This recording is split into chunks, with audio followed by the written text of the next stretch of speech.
Merci, bonsoir à toutes et à tous.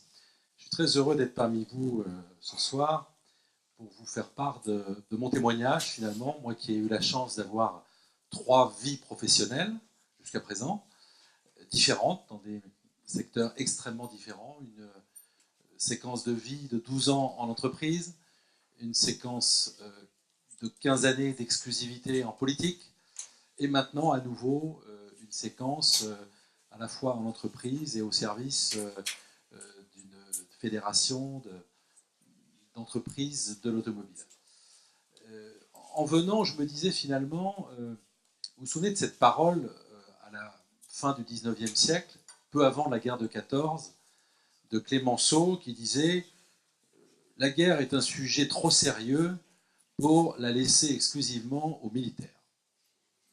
Et je me faisais cette remarque, je me disais, la mobilité du futur est un sujet trop important, trop impliquant pour l'avenir de l'humanité, pour la laisser exclusivement aux hommes.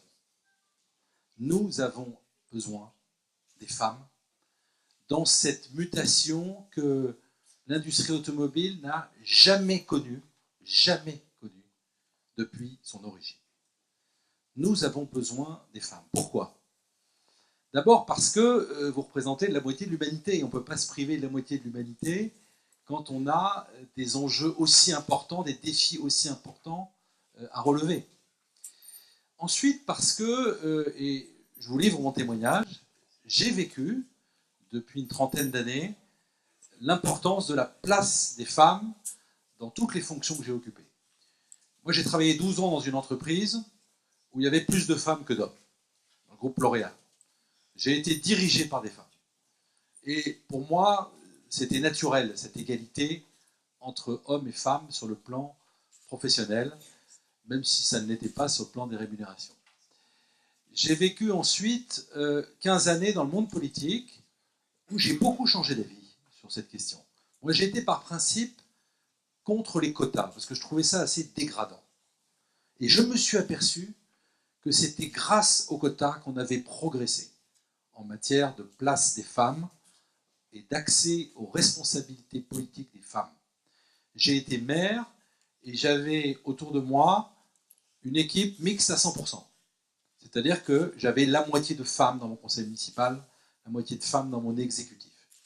J'ai vu quel était l'apport de l'expertise des femmes, de leur sens du professionnalisme, de leur capacité à éviter la testostérone exacerbée sur un certain nombre de sujets. Les hommes, ils commencent par mettre le pistolet sur la table et ils discutent.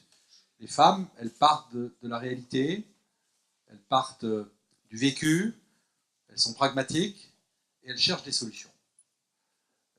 Aujourd'hui, je vis dans ma nouvelle vie, je vois à quel point nous avons besoin dans l'automobile d'être exemplaires en la matière. Et nous venons de loin. Nous venons de loin parce que historiquement, l'automobile a été perçue à tort comme un métier d'homme, pensé par des hommes pour les hommes. Pourtant, on dit bien une automobile, une voiture, la mobilité. Plus que jamais, encore une fois, nous allons avoir besoin des femmes face à ces transformations. Ne les craignez pas, ces transformations. Elles vont être source de secousses. Encore une fois, nous allons vivre des transformations comme jamais depuis 120 ans, l'âge de l'automobile. Pour faire simple, pendant plus de 100 ans, les industriels de l'automobile ont fabriqué dans leurs usines des voitures qu'ils ont vendues à leurs clients avec des moteurs thermiques, des voitures que leurs clients pilotaient. Ils vont devenir, ils sont en train de devenir, des prestataires de services de mobilité partagés, combinés, avec des solutions d'énergie les plus diverses possibles, électrique, hydrogène et autres. Aucune autre industrie ne vit en même temps autant de transformations. Aucune. Bien sûr, il y a une révolution digitale dans toutes les industries. Bien sûr, les applications et autres, l'accélération exponentielle des découvertes modifie les rapports de force dans la chaîne de valeur. Dans l'automobile, nous vivons à la fois une disruption technologique, une disruption numérique, une disruption sociétale. Tout est à réinventer. Eh bien, c'est essentiel que nous réinventions la mobilité avec les femmes, grâce aux femmes. Au XXe siècle, l'automobile, elle a forgé l'industrie, elle a dessiné la carte de nos territoires, elle a façonné la société. La société du XXe siècle, elle a été en grande partie organisée, structurée, grâce à l'émergence de l'automobile. Eh bien, les mobilités du futur, elles vont façonner la société du XXIe siècle. Elles vont façonner la ville du XXIe siècle. Regardez l'émergence de revendications sociales aujourd'hui qui sont liées à la mobilité. Eh bien, ces revendications, nous devons y répondre ensemble. Pas les hommes d'un côté, les ingénieurs, la testostérone et les femmes à part. Non, nous avons besoin de votre capacité d'analyse, de votre expertise, de votre inventivité, de votre pragmatisme, de votre proximité avec la réalité des problèmes. C'est la raison pour laquelle la plateforme automobile que j'ai l'honneur de présider, qui regroupe les 4000 entreprises de la filière automobile, c'est-à-dire à la fois nos 2 grands constructeurs, nos 4 grands équipementiers, je salue Patrick Koller, le patron de Forestia ici présent, mais aussi toutes les PME de la filière, les 4000 PME de la filière. Je rappelle la puissance, la présence de l'automobile dans notre pays, qui fait partie de nos racines, qui font partie de nos territoires. Eh bien, la plateforme automobile a décidé de s'engager dans ce combat. C'est pour ça que j'ai signé, au mois de janvier dernier, la tribune du journal du dimanche, avec un certain nombre de ministres, de CEO, de grandes entreprises, sur le plafond de verre. Oui, nous devons faire sauter ce plafond de verre dans l'automobile. Ça m'a fait plaisir de voir, de mes premières sorties de la filière automobile, de voir que c'était une femme qui était à l'époque la patronne de l'usine de Mulhouse chez PSA.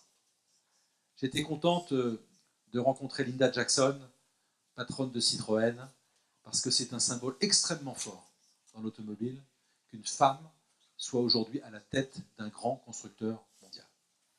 C'est ce qui nous a guidés lorsque, au moment du mondial de l'automobile, en octobre dernier, nous avons décidé de créer un événement dédié aux femmes, Mondial Women. Ça a été une grande soirée, un grand événement de rencontre entre toutes les femmes de l'automobile avec les hommes, pour déclamer votre passion de l'automobile, depuis la patronne de Citroën jusqu'à l'apprenti en lycée professionnel, en carrosserie, de 16 ans. Elles ont revendiqué leur passion de l'automobile. C'était du jamais vu au mondial de l'automobile. C'était un grand signal, un grand symbole. Et c'est aussi pour ça que nous avons décidé d'adhérer à Wave, parce que je pense que c'est une démarche collective à laquelle nous devons participer. Voilà ce que je voulais vous dire en introduction de votre soirée.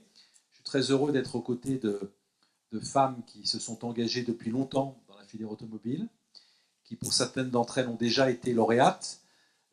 Je salue par avance la future lauréate de ce soir, et je remercie toutes celles qui sont candidates, qui représentent leur filière, qui représentent leurs entreprises, et qui hissent haut le drapeau de l'avenir de la mobilité et de l'automobile. Merci à vous.